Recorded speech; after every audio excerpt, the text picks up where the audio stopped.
So it's about that time of year. We're all getting ready to head into the new year. Looking back on 2023, it's been a pretty good year for gaming. There were so many big games to release this year, it's actually pretty insane, not gonna lie. This year has been pretty good in terms of gaming. With the Game Awards being over and them declaring Baldur's Gate 3 Game of the Year, which congratulations by the way, highly deserved, it gave me an idea. So in this video, I'm going to be ranking all games that came out in 2023 that I played. Before we get into this, I want to tell you that this entire video and ranking is my own personal opinion. You might think a game is bad, while I might think it's good, and vice versa. So please don't get too offended if you disagree with my list. Also, I didn't play everything this year. It comes down to me either being too busy or I wasn't interested into products. Just that simple. Some of the bigger games I didn't play this year were Hogwarts Legacy, Starfield, Alan Wake 2, Mario Wonder, Mortal Kombat 1 and Street Fighter 6, and even Game of the Year itself, Baldur's Gate 3, Lord of the Rings. There were more that I didn't play, but those are some of the bigger ones that came out this year. There are definitely games that I will play later on. There were so many games that came out this year that I just didn't get the chance to play because I was busy, and I will definitely play them. But with that being said, let's get into my ranking of the games I played in 2023. Starting the list off with number 8 being One Piece Odyssey. Now I'm willing to bet money most of you guys forgot this game even came out this year. I know I did, until I started trying to remember what games I played this year. I did a Let's Play on this game at the start of the year, which I never finished. Anyways, I saw no trailers for this game, so when I got it, I had no idea what to expect. You can see in my first episode of the game that I had no idea that this game was going to be turn-based. Alright, wait, it's turn-based? Now, turn-based games are not bad at all. I personally love turn-based games. I play Persona 5, old Final Fantasy games, and Pokemon. Honestly, this makes the game more unique to me because I honestly thought it was just gonna be a generic, beat 'em up game or some shit like that. Say the game looks fine for an anime game.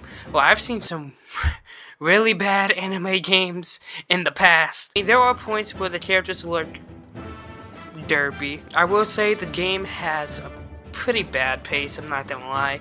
There were many times where I tried to play it, but I just got bored due to its slow pace. The story is basically a retelling of the anime, and it says that some things might not happen the same way, but it's not really that much different. It's not necessarily a bad game, just a really forgettable one for me. So that's why it's number 8. Oh, I know I'm gonna get so much hate for this shit, but coming in at number 7 is Zelda Tears of the Kingdom. Now. From this point on, these games are really fucking good. Tears of the Kingdom is nowhere near a bad game. Just cause it's number 7 doesn't make it bad at all. This is easily the best Nintendo game of the year. But I place it here because, one, I'm a casual Zelda fan. I don't have this deep love for the games like a lot of people do. I like them, don't get me wrong, I do like them, but it's not to the extent of most people. I don't hold some of these games as some of the best games ever made, honestly, in my opinion. I just like them. This game is pretty much an upgrade from Breath of the Wild in every way possible. World is bigger, there's more shit to do, Link can do more stuff. So why is it here? Well, the upgrade to the world is great, all this extra stuff, but to me, I feel like all that added stuff made me lose interest into the game. This game is really big, but it made me lose interest due to how big it is. I know it's weird.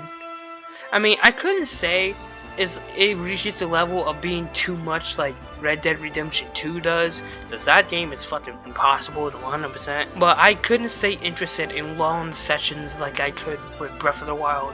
And even that game, I kind of lost interest near the end. I will admit, I haven't finished the game, but I did play the game more in preparation of this video, and it is fun for short bursts of time. And don't get me wrong, the stuff I've seen you can do with this game is actually fucking insane. I've seen some crazy shit players doing and shit. I will beat it eventually, don't get me wrong, I will beat it. But for right now, this is where it is on my list. Coming in at number 6 is Honkai Star Rail.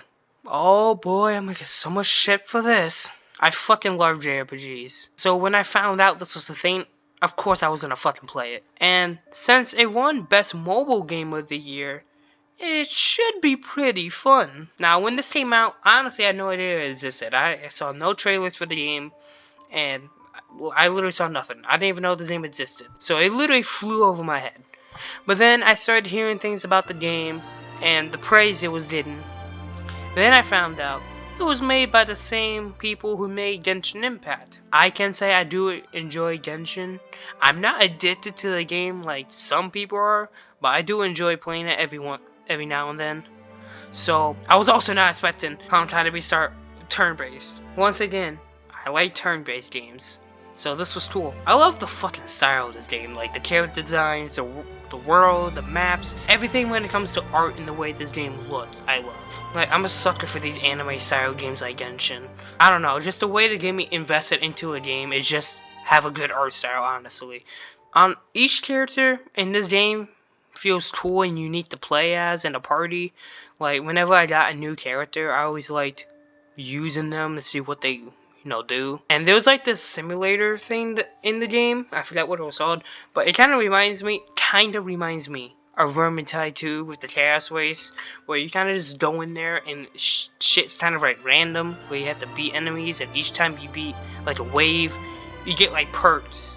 It's kind of randomized. Not to the extent of Vermintide 2. The story, from what I've played, is pretty cool. I kind of like the idea. It's not there's like grand fucking story or anything, but it is pretty cool. I will say, one flaw with this game is the gacha. I fucking hate gacha due to a certain game that likes to shaft me constantly. Genshin is like this too, but other than that certain game, I don't like paying for gacha. So when you're trying to grind and get good characters, that can be annoying if you're free to play. I mean, you do unlock characters when you play the game normally, but like, the game is incentivizing you to, get those like characters, to get those pulls.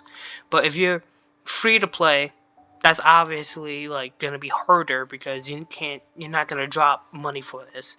So that's gonna be an issue for some people, which it is for me. This game is definitely not for everybody. I will say that Genshin is definitely the easier game to get into since it's not turn-based, and I know a lot of people don't really like turn-based all that much. So if out of the two, I would say play Genshin first because Genshin is, an easier game to pick up. I may not have played this game for that much, but damn, it's pretty fun to play. And whenever I get the chance to, I'm gonna play more of it. Coming in at number 5 for me is Sonic Superstars. I'm a Sonic fanboy, so of course I would have to fucking play this game. I did have a review for this game, which I will link the review and all the rest of the reviews I have this year in the description if you want my full thoughts on this game. But overall, I found Sonic Superstars to be a pretty fun platformer. I wasn't expecting a classic style Sonic game to come out in this year if it that isn't Mania.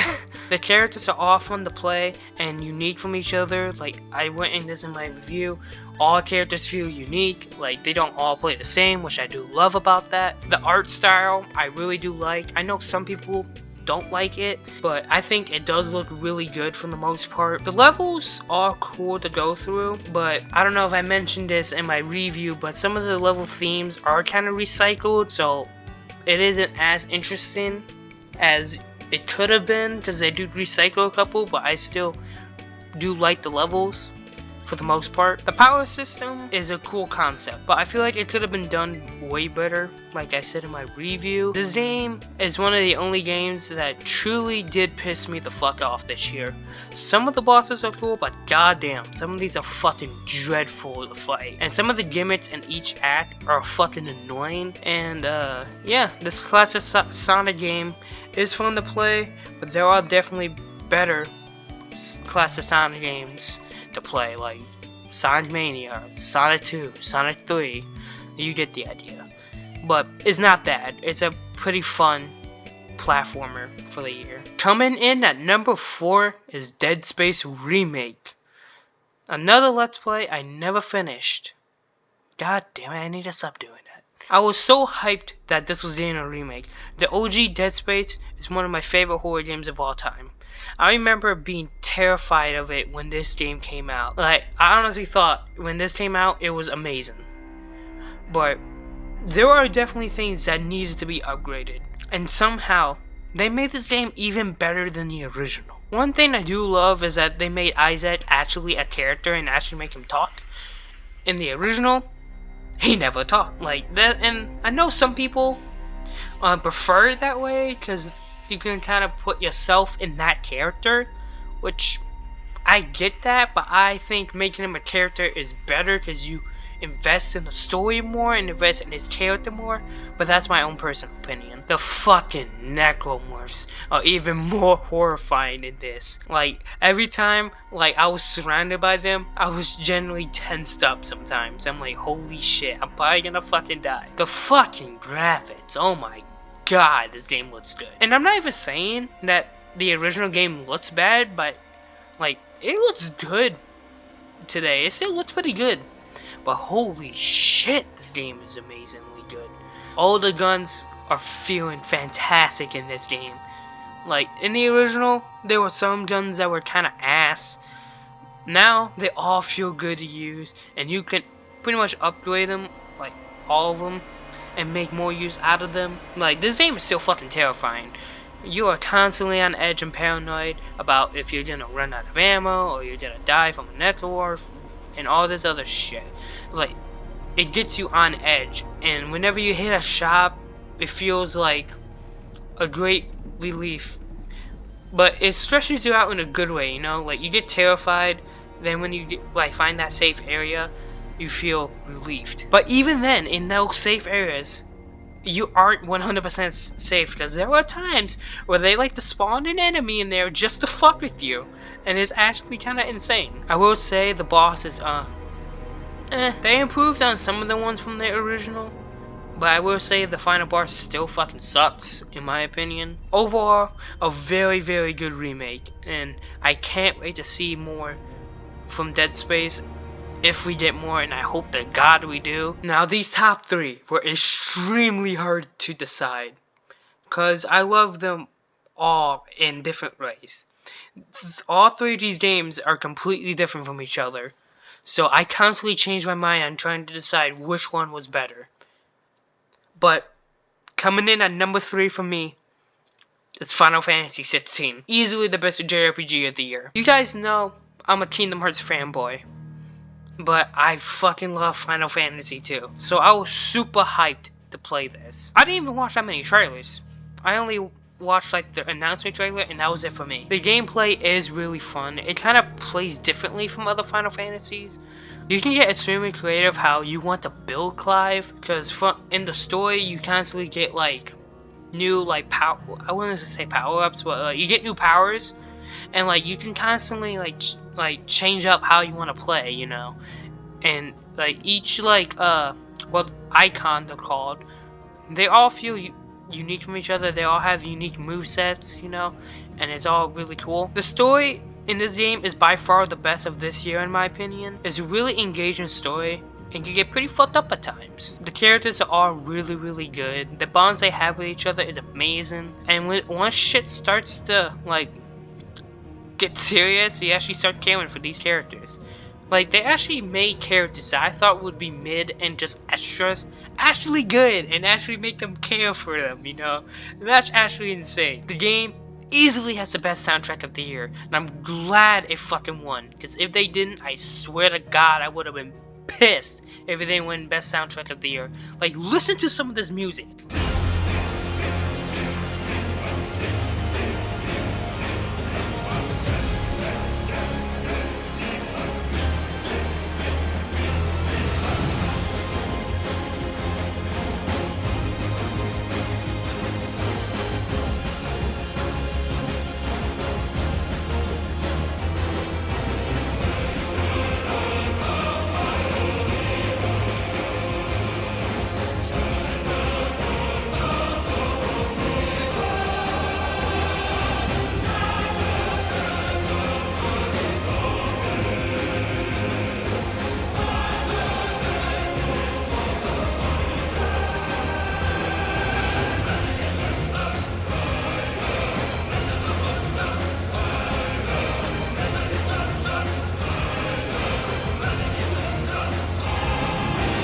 like how they decided to have the old game go back to older times, like some of the older games, because I know some people don't like how some of the later Final Fantasies are set in like kind of futuristic or like modern era. I mean, I personally like that, but I do like how they went back to older times, because that's how Final Fantasy originated.